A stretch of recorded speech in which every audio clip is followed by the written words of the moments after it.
High command ನಿರ್ಧಾರಕ್ಕೆ ಬದ್ಧ ಅಂತ ಸಿಎಂ ಹೇಳಿದ್ದಾರೆ. ಇದನ್ನ ಹೆಚ್ಚು ಚರ್ಚೆ ಮಾಡುವಂತಹ ವಿಷಯ ಅಲ್ಲದಾಗಿದೆ ಅಂತ ಬೆಂಗಳೂರಿನಲ್ಲಿ ಎಚ್ ಸಿ ಮಹದೇವಪ್ಪ ಸಿಎಂ ಪರಮಾಪ್ತ ಹೇಳಿಕೆಯನ್ನು ಕೊಟ್ಟಿದ್ದಾರೆ. ಹೈಕಮಾಂಡ್ ನಿರ್ಧಾರಕ್ಕೆ ಬದ್ಧ ಅಂತ ಈಗಾಗಲೇ ಸಿಎಂ ಪದೇ ಪದೇ ಪುನರುಚ್ಚರಿಸಿದ್ದಾರೆ. ಇದಕ್ಕಾಗಿ ಹೆಚ್ಚಿನ ಚರ್ಚೆ ಮಾಡುವಂತ ವಿಷಯ ಅಲ್ಲ ಅಂತ ಹೇಳಿದ್ದಾರೆ. ನಮ್ಮ ಹೈಕಮಾಂಡ್ ಖರ್ಗೆ ರಾಹುಲ್ ಗಾಂಧಿ ಇದ್ದಾರೆ, ಅವ್ರ ಮುಂದೆ ಏನ್ ನಿರ್ಧಾರ ಮಾಡ್ತಾರೆ ಅಂತ ನೋಡೋಣ ಅಂತ ಎಚ್ ಸಿ ಮಹದೇವಪ್ಪ ಮಾತನಾಡಿದ್ದಾರೆ. ಅವ್ರ ಕೈಲಿರುವಾಗ ಅವ್ರು ಏನು ಮಾಡಬೇಕು ತೀರ್ಮಾನಕ್ಕೆ ಬದ್ಧ ಅಂತ ಸಿ ಎಂ ಹೇಳಿದಾರೆ, ಅವರು ಹೇಳ್ತಾರೆ, ಎಲ್ಲರೂ ಭದ್ರ ಬರ್ತಾರೆ. It's not A debatable subject. ಅವರು ಖರ್ಗೆ ಅವರು ರಾಹುಲ್ ಗಾಂಧಿ ನಮ್ಮ ಹೈಕಮಾಂಡ್ ಅಲ್ವಾ? ಎಸ್ ಎಸ್ ಹೈಕಮಾಂಡ್ ನಿರ್ದೇಶನ ಏನಿದೆ ಅದಕ್ಕೆ ಎಲ್ಲರೂ ಭಾಗಲೇಬೇಕಲ್ಲ. ಈಗ ಸದ್ಯಕ್ಕೇನು ಡಿಬೇಟಬಲ್ ಇಲ್ಲ. ಅವ್ರ ಕೈಲಿರುವಾಗ ಅವ್ರು ಏನು ಮಾಡಬೇಕು ತೀರ್ಮಾನಕ್ಕೆ ಬದ್ಧ ಅಂತ ಸಿ ಎಂ ಹೇಳಿದಾರೆ, ಅವರು ಹೇಳ್ತಾರೆ, ಎಲ್ಲರೂ ಭದ್ರ ಬರ್ತಾರೆ. It's not A debatable subject. ಅವರು ಖರ್ಗೆ ಅವರು ರಾಹುಲ್ ಗಾಂಧಿ ನಮ್ಮ ಹೈಕಮಾಂಡ್ ಅಲ್ವಾ? ಎಸ್ ಎಸ್ ಹೈಕಮಾಂಡ್ ನಿರ್ದೇಶನ ಏನಿದೆ ಅದಕ್ಕೆ ಎಲ್ಲರೂ ಭಾಗಲೇಬೇಕಲ್ಲ. ಈಗ ಸದ್ಯಕ್ಕೇನು ಡಿಬೇಟಬಲ್ ಇಲ್ಲ. ಅವ್ರ ಕೈಲಿರುವಾಗ ಅವ್ರು ಏನು ಮಾಡಬೇಕು ತೀರ್ಮಾನಕ್ಕೆ ಬದ್ಧ ಅಂತ ಸಿ ಎಂ ಹೇಳಿದಾರೆ, ಅವರು ಹೇಳ್ತಾರೆ, ಎಲ್ಲರೂ ಭದ್ರ ಬರ್ತಾರೆ. It's not A debatable subject.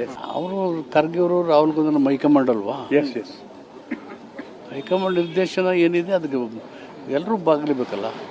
ಈಗ ಸದ್ಯ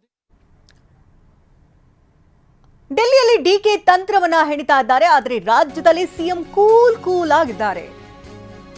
ಕೂಲ್ ಆಗಿರುವಂತಹ ಮುಖ್ಯಮಂತ್ರಿ ಸಿಎಂ ಸಿದ್ದರಾಮಯ್ಯ ರಾಜ್ಯದಲ್ಲಿ ಆರಾಮಾಗಿದ್ದಾರೆ. ಬಜೆಟ್ಗೆ ಬೇಕಾದಂತ ಸಿದ್ಧತೆಯನ್ನ ಸಿಎಂ ಸಿದ್ದರಾಮಯ್ಯ ನಡೆಸ್ತಾ ಇದ್ದಾರೆ. 17ನೇ ಬಾರಿ ಬಜೆಟ್ ಮಂಡಿಸುವುದಕ್ಕೆ ಎಲ್ಲಾ ತಯಾರಿಯನ್ನ ಸಿಎಂ ಸಿದ್ದರಾಮಯ್ಯ ಮಾಡಿಕೊಳ್ತಿದ್ದಾರೆ. ಫೋನ್ನಲ್ಲಿ ಮಾತನಾಡ್ತಾ ಶಕ್ತಿ ಭವನದೊಳಗೆ ಸಿಎಂ ತೆರಳಿದ್ದಾರೆ. ಶಕ್ತಿ ಭವನದಲ್ಲಿ ಸಿಎಂ ಬಜೆಟ್ ಪೂರ್ವಭಾವಿ ಸಭೆಯನ್ನ ಕರೆದಿದ್ದು ಈಗಾಗಲೇ 50 ಇಲಾಖಾವಾರು ಅಧಿಕಾರಿಗಳೊಟ್ಟಿಗೆ ಸಭೆಯನ್ನು ಕೂಡ ನಡೆಸಿದ್ದಾರೆ. ಬಜೆಟ್ ಪೂರ್ವಭಾವಿ ಸಭೆಯನ್ನ ಸಿಎಂ ಸಿದ್ದರಾಮಯ್ಯ ಕರೆದಿದ್ದು ಫೋನ್ನಲ್ಲಿ ಮಾತನಾಡಿದ ಕೂಲ್ ಆಗಿ ಎಂಟ್ರಿ ಕೊಡ್ತಾ ಇರುವಂತಹ ದೃಶ್ಯಗಳು. ಮತ್ತೊಂದು ಕಡೆಯಲ್ಲಿ ದೆಹಲಿಯಲ್ಲಿ ಡಿಕೆ ಶಿವಕುಮಾರ್ ಬೀಡು ಬಿಟ್ಟಿದ್ದು ಹಿರಿಯ ನಾಯಕರನ್ನ ಭೇಟಿ ಮಾಡಿ ಅವರಿಗೆ ಮನವರಿಕೆ ಮಾಡಿಕೊಳ್ತಾ ಇದ್ದಾರೆ. ಮುಂದೆ ಆಗಬಹುದಾದಂಥ ಬದಲಾವಣೆಗಳು, ತಮ್ಮನ್ನ ಸಿಎಂ ಮಾಡಿದ್ರೆ ಮುಂದೆ ಬರಬಹುದಾದಂಥ ಚಾಲೆಂಜಸ್ಗಳಾಗಿರಬಹುದು ಅಥವಾ ಬೆನಿಫಿಟ್ಸ್ಗಳಾಗಿರ್ಬೋದು, ಇದೆಲ್ಲದರ ಬಗ್ಗೆ ಕೂಡ ಮನವರಿಕೆ ಮಾಡಿಕೊಡೋದಕ್ಕೆ ಡಿಕೆ ಶಿವಕುಮಾರ್ ದೆಹಲಿಯಲ್ಲೇ ಬೀಡು ಬಿಟ್ಟಿದ್ದಾರೆ. ಹಾಗೆ ಕೊಟ್ಟ ಮಾತಿನ ವಿಚಾರ ಕೂಡ ಹಿರಿಯ ನಾಯಕರೊಟ್ಟಿಗೆ ಚರ್ಚೆಯನ್ನ ಮಾಡ್ತಿದ್ದಾರೆ. ಈ ಬಗ್ಗೆ ಇನ್ನಷ್ಟು ಡೀಟೇಲ್ಸ್ ಅನ್ನ ಕೊಡ್ತಾರೆ ನೇರ ಸಂಪರ್ಕದಲ್ಲಿ ಪ್ರಸನ್ನ. ರಾಜ್ಯ ರಾಜಕೀಯದ ಚಿತ್ರಣ ಒಂದ್ ರೀತಿ ಈ ಗುಡುಗು ಸಿಡಿಲು ಬಡಿದಂತೆ ಕಾಣ್ತಾ ಇದೆ. ಒಂದು ಕಡೆ ಡಿಕೆ ಶಿವಕುಮಾರ್ ದೆಹಲಿಯಲ್ಲಿ ಕಾವನ್ನ ಏರಿಸ್ತಾ ಇದ್ದಾರೆ, ಇತ್ತ ಕೂಲ್ ಆಗಿ ಸಿಎಂ ಸಿದ್ದರಾಮಯ್ಯನವರು ಸಭೆಗೆ ತೆರಳ್ತಾ ಇರುವಂತಹ ದೃಶ್ಯಗಳನ್ನು ಕೂಡ ಗಮನಿಸಿದ್ವಿ. ಏನಾಗ್ತಾ ಇದೆ ರಾಜ್ಯ ರಾಜಕೀಯದ ಚಿತ್ರಣ?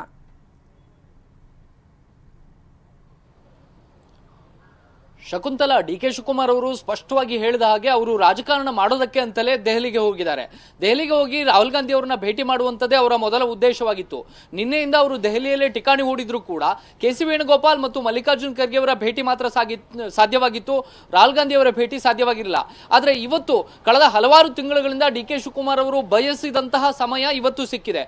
ಅದು ರಾಹುಲ್ ಗಾಂಧಿ ಅವರು, ಸೋನಿಯಾ ಗಾಂಧಿ ಮತ್ತು ಪ್ರಿಯಾಂಕಾ ಗಾಂಧಿ ಮೂವರು ಒಟ್ಟಾಗಿ ಸಿಕ್ಕಂತ ಒಂದು ಅನಿವಾರ್ಯವಾದಂತಹ ಒಂದು ಸಂದರ್ಭ ಮತ್ತು ಅದು ಡಿ.ಕೆ. ಶಿವಕುಮಾರ್ ಅವರಿಗೆ ಅಗತ್ಯವಾದಂತಹ ಸಂದರ್ಭ.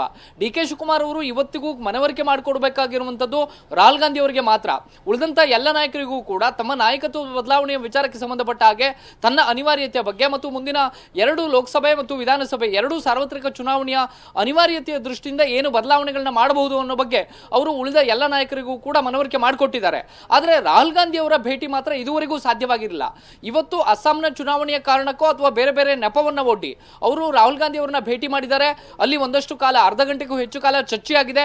ಆ ಚರ್ಚೆ ಏನು ಅನ್ನುವಂತ ಅಂಶಗಳನ್ನ ಈ ಕ್ಷಣದ ತನಕವೂ ಕೂಡ ರಾಹುಲ್ ಗಾಂಧಿ ಅವರ ಜೊತೆ ಮಾತನಾಡಿದಂತ ಅಂಶಗಳನ್ನ ಡಿ.ಕೆ. ಶಿವಕುಮಾರ್ ಬಹಿರಂಗವಾಗಿ ಸ್ಪಷ್ಟಪಡಿಸಿಲ್ಲ. ಆದ್ರೆ ಇದೊಂದು ಅವಕಾಶವನ್ನ ಬಹುತೇಕ ಡಿ.ಕೆ. ಶಿವಕುಮಾರ್ ಕೈ ಚೆಲ್ಲುವಂತಹ ಸಾಧ್ಯತೆಗಳು ತುಂಬಾ ಕಡಿಮೆ ಇದೆ. ಒಂದು ಕಡೆ ಸಿದ್ದರಾಮಯ್ಯನವರು ತಮ್ಮ ಬಜೆಟ್ ಪೂರ್ವಭಾವಿ ಸಭೆಯನ್ನ ನಿರಂತರವಾಗಿ ನಡೆಸಿಕೊಂಡು ಬರ್ತಾ ಇದ್ದಾರೆ.